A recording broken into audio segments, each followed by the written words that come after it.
Hello दोस्तों, मैं हूं दिनेश कपूरा। न्यूज़ टाइम में आपका स्वागत है। बांग्लादेश के फ्यूचर प्रोस्पेक्ट्स के लिए एक प्राण आरएफएल ग्रुप के जो चेयरमैन हैं एहसान खान चौधरी, उनका एक आर्टिकल आया है। खूबसूरत आर्टिकल है उनका बहुत। और उन्होंने कहा है कि जो कोरोना वायरस का जो टाइम आया है, ये हमारे लिए एक अपॉर्चुनिटी है। बांग्लादेश को रीबूट करने की ये बात कर रहे हैं, रीओरिएंट करने की बात कर रहे हैं कि अभी बहुत सारे कंट्री जो कि हो सकता है चाइना से नाराज़ हो, चाइना का नाम लिया उन्होंने, तो देर इज ए पॉसिबिलिटी कि वो अल्टरनेट सोर्सेज की ओर देखेंगे और वहाँ से उनको ख़ास तौर से जो गुड्स उनको प्रोक्योर कर रहे हैं, तो उसके लिए Bangladesh can be an attractive destination. उन्होंने कहा है कि बांग्लादेश पहले से ज़्यादा ल्यूक्रेटिव हो सकता है और इस समय हमें प्रॉफिटेबिलिटी की ओर नहीं देखना है। हमें ये देखना है कि हम कैसे इस पेंडेमिक के बाद नई मार्केट्स को ग्रैब कर सकें। अगर हमें नई मार्केट्स मिल सकती हैं, वेस्टर्न मार्केट्स या कोई और भी मार्केट या ईस्टर्न मार्केट्स मिल सकती हैं, तो सबसे पहले हमें क्या करना है कि उन मार्केट्स को ग्रैब करना है।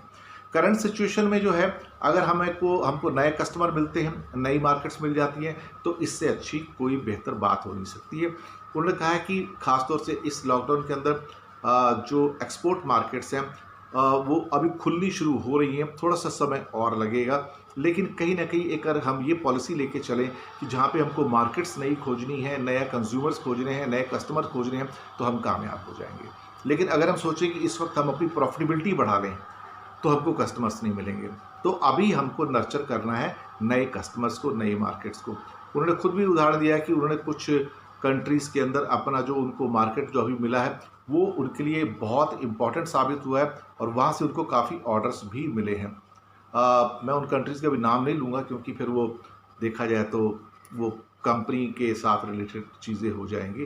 लेकिन उनको कुछ ईस्टर्न सेक्टर के 2-3 मेजर कंट्रीज़ मिले हैं। सबसे जो ज़रूरी बात उन्होंने कही कि बांग्लादेश को जो एक्सपोर्ट बास्केट है उसको एक्सपेंड करने की ज़रूरत है। अभी जो सिर्फ गारमेंट ओरिएंटेड है, देखा जाए तो 85%, तो कहीं ना कहीं उसको फार्मा गुड्स या बाकी और कई किस्म के जो गुड्स हैं, तो वो डाइवर्स एक एक्सपोर्ट बास्केट बनानी पड़ेगी, जिसमें हो सकता है इंजीनियरिंग गुड्स भी हों, या हो सकता है आईटी गुड्स भी हों, सॉफ्टवेयर भी हों। तो कहीं ना कहीं एक एक्सपेंशन की ज़रूरत है उसके अंदर।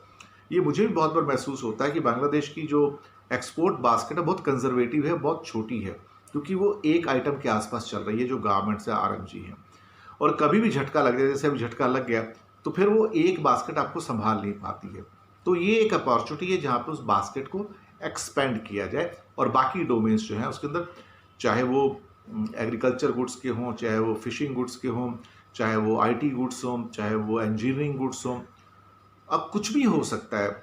या हो सकता है कि कुछ और असेंबली जो है पॉइंट्स हों, जैसे कि वियतनाम के अंदर है, तो वियतनाम से बांग्लादेश बहुत कुछ सीख सकता है। क्योंकि वियतनाम देखिए 6-7 साल पहले $132 बिलियन का एक्सपोर्ट था, अब $265 बिलियन का एक्सपोर्ट है, डबल हो गया है। और वियतनाम ने अपनी बास्केट को बहुत एक्सपेंड किया एक्चुअली।